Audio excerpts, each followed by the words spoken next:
The alarm was a cacophony of shrill notes, slicing through the stillness of my sleep like a blade. I fumbled for the switch before the piercing sound cracked through my skull and compelled me to awaken. I sat up in my bunk, the smell of iron in the air, my blood, probably. I had a nasty habit of biting my nails too close, a physical echo of my anxiety. "It's the legacy," I muttered under my breath, squinting at the tiny clock flickering on the wall. Embedded in the colony board, we always knew that some days were bad days. Today it felt like one of those. I pulled on my uniform, its thick, gray fibers clinging to me like the ever-present tension among the settlers. Nothing about this place ever felt like home, especially not today, where everything seemed to change in slow, tremulous motion. If I could have one wish for Dawn, it would be to erase this day from history myself. Execution protocols had a way of doing that, changing the very fabric of our existence with their insidious mechanism. It was whispered about at night, just before the sirens blared, when the net fell over Colony R-77 like a smothering blanket. I stepped out into the corridor, a labyrinth of gleaming metal and faintly humming lights. Every exit was lined with scars, the blackened smudges left by last year's incidents, a chilling reminder of our vulnerability. As I made my way through the crowded holes, I couldn't shake this creeping sense of dread. Pearl, my closest friend and unlike anyone else here, bolted over, her vibrant orange dreads cascading like flames down her back. "Thayer doing it again," she hissed, grabbing my wrist. "Thayer erasing something, more than memory this time. Not now, Pearl. I don't have time for conspiracy theories." My voice was sharper than I intended, but I was juggling enough pressures of my own. I could feel her disappointment radiate, a tangible thing that made my gut twist. "You know how they work. You know what they did to the last crew." She bit her lip, her green eyes wide with a fear that resonated with my own. I huffed, knowing she had a point. "They're not going to erase everything. They can't. I mean, think of the resources, the audits." I swallowed hard, recalling the moments spent in the depths of the archives. There, the truth slept under layers of bureaucratic control and lies carefully constructed like scaffolding around a crumbling building. Pearl touched my arm, grounding me. "They can. And if they do, they'll come for us next. They'll erase us too. We'll never exist. Not if we're vigilant," I replied, but even I could hear the hollowness of my words. My stomach churned, teetering dangerously close to panic. I pressed on, forcing a smile that felt more like a grimace. "Let's just focus on the mission." Well, no more when we reach the breach. The breach. A fragment of forbidden lore, something that lingered on the edges of hushed conversations like a specter. Everyone assumed it was just some blacked-out zone of the colony, a metaphorical dead end where disgraced settlers were sent to think about their mistakes. But I had been tracking numbers, patterns peculiar but oddly consistent.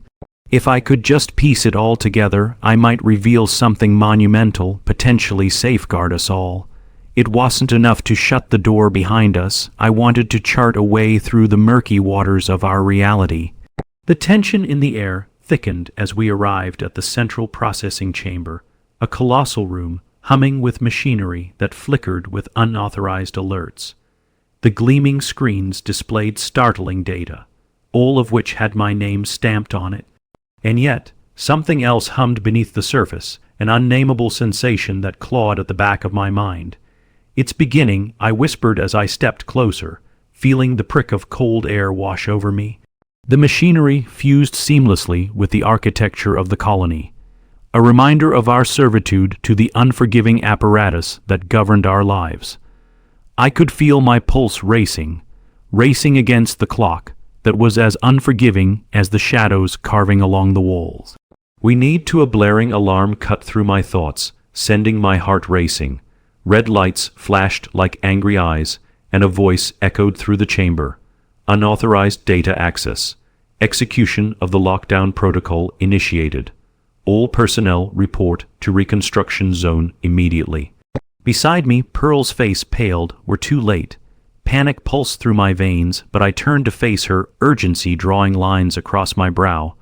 I had to calm her down if we were going to move forward, if we were going to do anything transformative today. We need to run. If we get to the panel, well, maybe we can override the system, find out what they are hiding. Before I could say another word, the floor shook, a tremor skimming through the entire structure. I grabbed her hand. We need to go now. As we sprinted down the corridor, the sound of footsteps echoed behind us, fast, deliberate. Our breath intermingled with the mechanical groans of the colony, creating a symphony of urgency that drowned out my doubts. But as I glanced back, I realized they were not just after us. They were after something more, something intangible and buried in the archives, clawing at the edges of my mind. The deeper I fell into this chaos, the less I understood what the stakes really were. The door to the central hub slammed shut behind me, sealing in the tension. I had a sinking feeling that whatever was hidden within this colony's last day was going to break free, whether I was ready or not. And with every step we took, the echo of erased histories nipped at our heels, insistent and unforgiving. "Hold on," I assured Pearl, though I wasn't sure if I was trying to calm her or myself. "We're going to see this through." But I knew even as I uttered those words, deep down, the fabric of reality was unraveling, and refusing to face the truth would come at a monumental cost. Would we become part of the erasure today? All of it remained dangerously up in the air, setting a stage for a reckoning that had to come. The moment we burst through the door to the central hub, now locked behind us, I felt a visceral jolt of adrenaline coursing through my veins. The slight chill of the corridor had shifted, replaced by a humid, claustrophobic heat, as if the very atmosphere was eager to wrap itself around us like a treacherous shroud. Pearl stayed close, our hands still clasped as we navigated narrow pathways crowded with the debris of forgotten machinery. "We can't go forward, we're trapped," Pearl panted, her eyes darting anxiously toward the flickering lights overhead. "If they find us here, they know we're here," I countered, urgency cutting through my words. "But we have something they don't, knowledge. We can figure this out. All this data, all we need is right in front of us." I gestured toward the massive, translucent screens lining the walls, each presenting streams of complex graphs and numbers, symbols of our entrapment and potential salvation. "But how?" Pearl asked, desperation lacing her voice. "How do you think we can outsmart them? They are the network, Pearl. Remember what you said about the breach. It had numbers that could lead to their mistakes." My mind raced, one short-circuited memory sparking another. I recalled the offhand remark of Alloy, the brass-tongued techie I avoided most days. "There's a feedback loop in their data. If we can access it, we might uncover their weaknesses." The tension in the air thickened with our racing thoughts, like the clouds before a storm. We needed to hurry before they sealed our fates completely. I approached the nearest console, fingers trembling but steady on the controls. My expertise lay in basics, enough to navigate the intricacies of our colony's outdated tech. But I had seen Alloy break it down more than once, ripping the system to shreds when the mood seized him. "Just a second," I began, scanning the panels. I felt Pearl's breath quicken behind me, a palpable reminder of our dwindling clock. The layout of the network was as complex as a spider's web, but I wasn't intimidated. The feedback loop, there, which means if I can integrate a bypass, reroute the access, the console flickered, briefly dimming as it reacted to my focus. Simon, I urged under my breath, sweat beading at my temples. Just as I engaged the access protocol, a loud bang reverberated through the chamber, echoing menacingly. We both froze. "Did you hear that?" Pearl whispered, her voice trembling. "Yes, and it's getting closer," I replied, heart pounding in rhythm with the footsteps ringing through the metallic corridor. "Stay sharp. If they catch us, just do it," she snapped, her voice breaking, though an undercurrent of resolve shined through the fear. "If the system is compromised, we're all done for anyway. Run the algorithm." With a single deep breath, I punched in the last series of codes, the shaky dance of numbers cloaked in hope. The workstation shuddered, the screen coming alive like a pumped heartbeat, revealing a schematic revealing deeper sections of Colony R77. The data access shimmered, sending a pulse of electric energy up my spine. It was then I noticed something, a stark anomaly in the grid. "Wait, look at this." My heart dipped as the realization swept over me. It was a whole segment of restricted day, a hidden access points labeled with cryptic code I had never seen before. This is bad, really bad. What is it? Pearl leaned closer, dread clouding her expression. It's a containment area where they keep things they don't want us to see. My breath caught in my throat. No wonder they've been erasing memories. They're hiding something much bigger.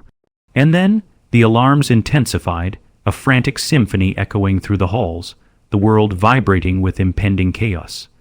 Someone was on our tail, grinding gears, and shouted orders broke through the tense layers of silence that enveloped us moments before. I punched the information down onto a handheld device, a desperate flicking gesture to carry this knowledge with us. "Grab whatever you can," I cried, "and let's move." We dashed forward, the corridor now a pulsating entity closing around us. Every surface radiated with the anxiety curling through my gut, instinctual calling for action, escape. Frantic thoughts tangled in my mind, my resolve growing stronger as we practically stumbled into the nerve center of the colony. I skidded to a halt in a darkened corner of the main access zone, flicking the device to keep my pulse steady. Pearl leaned beside me, visibly shaken, her breath shallow as fear clawed desperately within her. "What now?" Her voice trembled, a soft whisper shading the tension around us. "Now we have to figure out how to get to that containment area," I said, unwilling to reveal the truth hanging over my head like an execution axe. "But we can't just charge in blindly. We have to know what we're dealing with."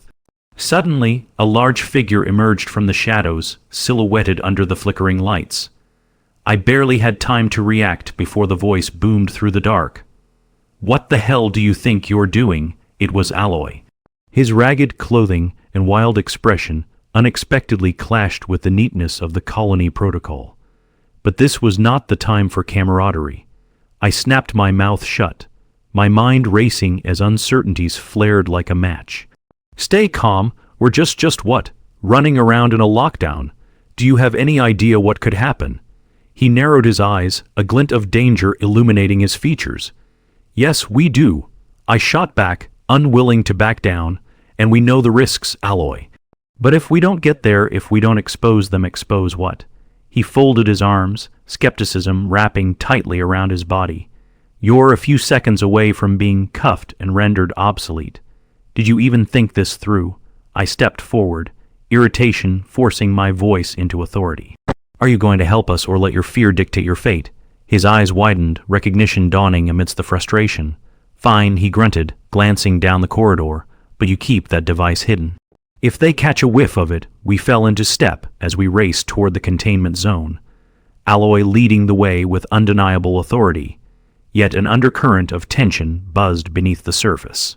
We navigated the labyrinth, the path growing twisty and confined, while glances exchanged between us brimmed with urgency.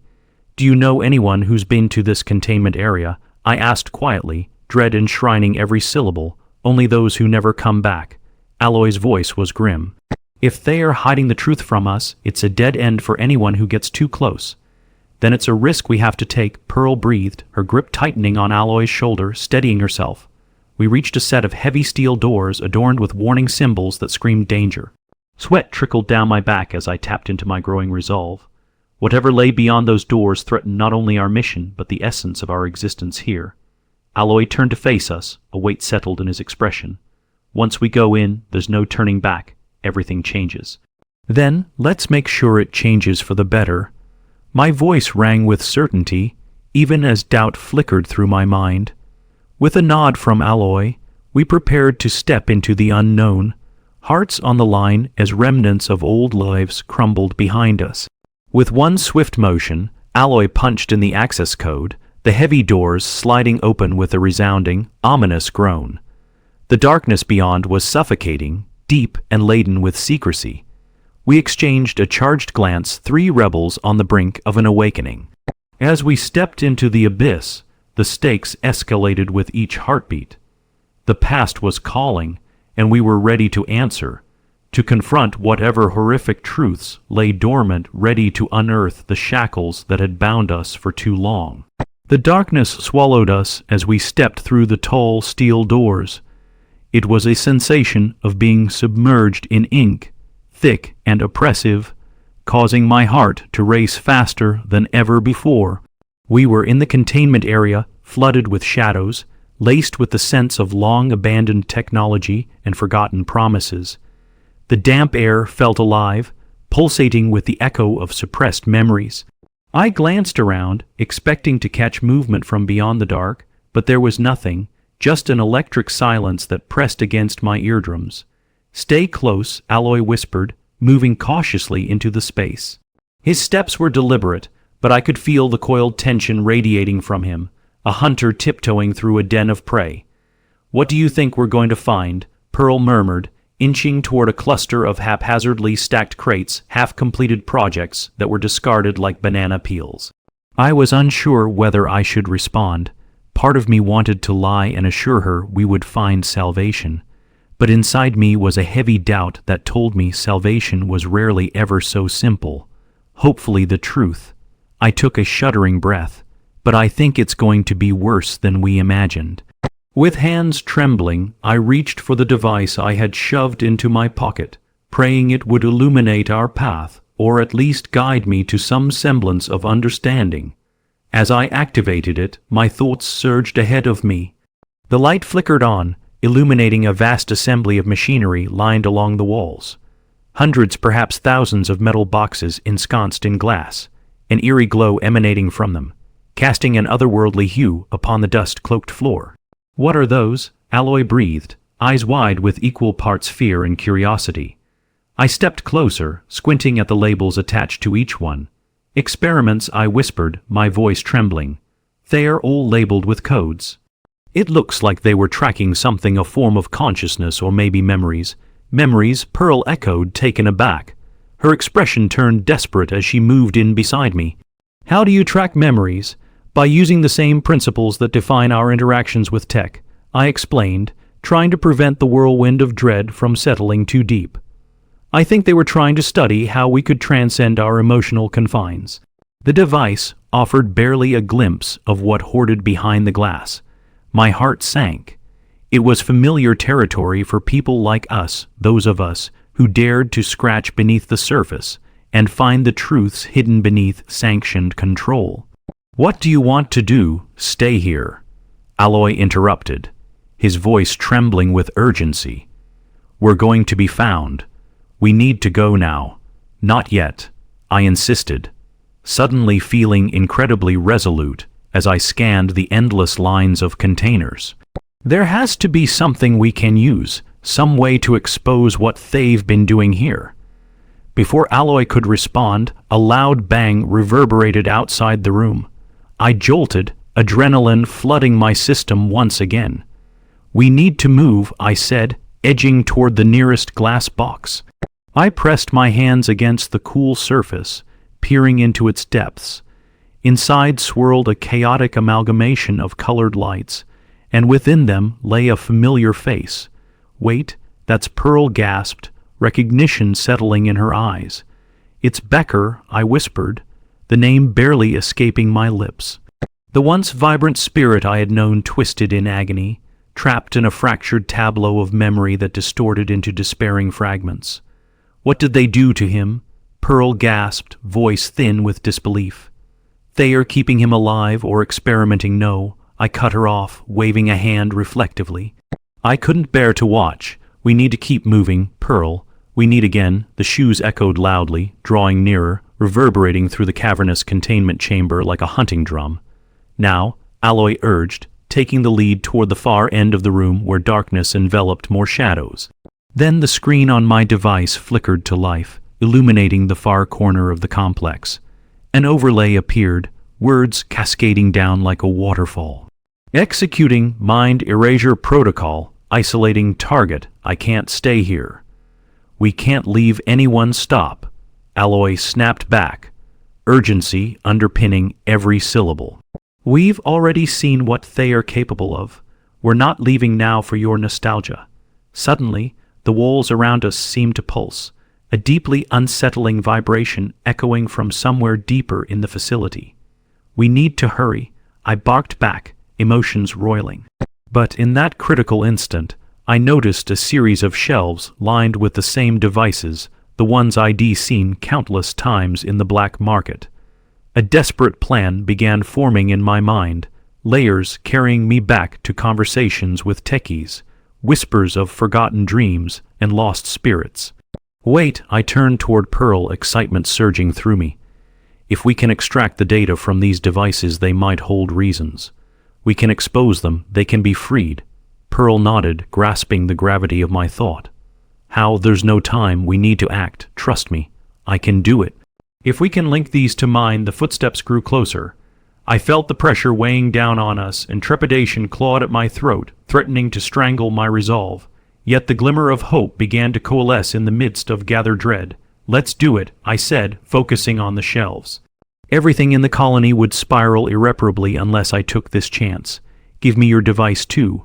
I tossed my own across the glass tops, my fingers dancing deftly over the controls, setting up synchronous access patterns. "Get it done," Pearl urged, stepping back as a shadow loomed closer. Despite the fear curling in my belly, I poured everything into my multidirectional calculations, ordering my thoughts methodically. The interfaces crackled, burbling with electricity, each connection lining up toward the grand tapestry of unspoken stories held within the depths of the wires. With the last confirmatory click, the shelves exploded to life, the devices glowing brighter than ever, a collective of memories sparking to share, to connect, to enlighten. "What did you do?" Alloy hissed, eyes wide. "Now we show them the truth," I cried, a surge of defiance coursing through me. How their twisted little games aren't only imprisoning space. They're dismantling the essence of who we are. Before I knew it, the console flared blindingly, flames creeping, shadows dancing as I charged them with the raw emotional current, my heart built up for too long. The entire chamber illuminated, revealing endless vessels of dusty secrets, trapped spirits that had known wrongs too profounding to measure. "Well, bring them all back," I declared, fueled by anger, but also lit by fierce love.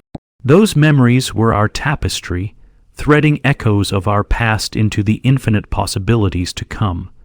My heart raced as the walls around us trembled, the very structure groaning in protest, alarm bells neighing overrides, signaling an impending collapse.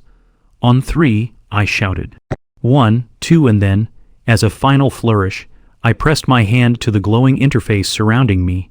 My heart thundered with the conviction of justice, of that insatiable hunger for truth. I plunged into the network, pulling memories, identities from the collective gloom, pulling every lost psyche into our present, desperate to rectify the wrongs we had suffered for too long. 3. As all the spheres of energy erupted, encapsulating the room in a kaleidoscopic shine, the chambers vibrated, reverberating like a dying animal letting its last breath out. Lights flickered, machines groaned, and every fiber of the foundation beneath us trembled with dread. "Go, now," Alloy bellowed, whipping around, fear etched across his features. It was now or never. We tore in the opposite direction, racing against the tide of searching lights and fevered footsteps pounding closer. The air crackled with the energy of memories unleashed, swirling through halls on a chaotic dance.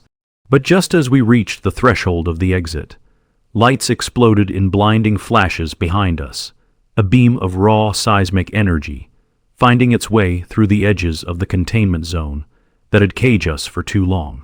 It swept over us like a wave crashing against the shore, drawing strength from our collective resolve on every side.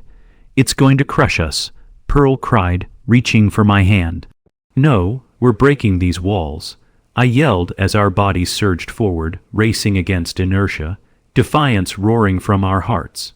The walls of memory and expertise, dream and hope, fractured under the weight of our fury and determination before that final step into freedom, that moment of sweet release. As the echoes of truth spiraled into the atmosphere, casting rays of light behind us, glimmers burst free into vibrant colors, melding into the corruption of a system now crumbling around us. The door flew open, tossing us into a cacophony of laughter, shrieks, and wild wireless bars of beauty blaring out loud, reveling in the light of a new day as we collapsed on the other side. Laughter, hope, what even was that anymore? Dewey Pearl stammered, breathless, eyes wide and shining. "We did," Alloy countered, finally allowing his shoulders to sag with the realization that something had shifted fundamentally. "And what happens now?" I smiled softly at my friends as shouts danced into the air around us, a deafening wave of people beginning to rise, relentless in their courage. "Now, we ensure no one is lost again. We fight for every story that matters, weave unearthed truths and remember it isn't over. This is our beginning, our legacy." Around us, the colony teetered on the brink, fresh breaths mingling with uncertainty, anticipation swirling in the atmosphere like wildfire. The path ahead was laden with questions, but together we could unravel the complexities that defined our existence. With determination rooting us to our core, we emerged from the twilight into the dawn. Lives reborn, shadows behind us. What lay ahead wasn't merely survival. It was a promise of reclamation, of justice, of our shared humanity. And in that moment of transition, the reality coalescing around us, new allies forging strength, laughter overtook the silence. Hope unfurled wings in a triumphant symphony that echoed across the expanse of our future. As I stood amidst the chaos, a shimmering outline of what we could become, I knew there was no erasing us now. We were reborn and we would endure. Together, I breathed, well soar higher. Our collective voices roared, a blazing riot against the whispers of the past, edging us into the horizon where the sun met new beginnings, carrying into the unknown an unyielding light, a chance to reclaim our names and finally embrace who we truly were.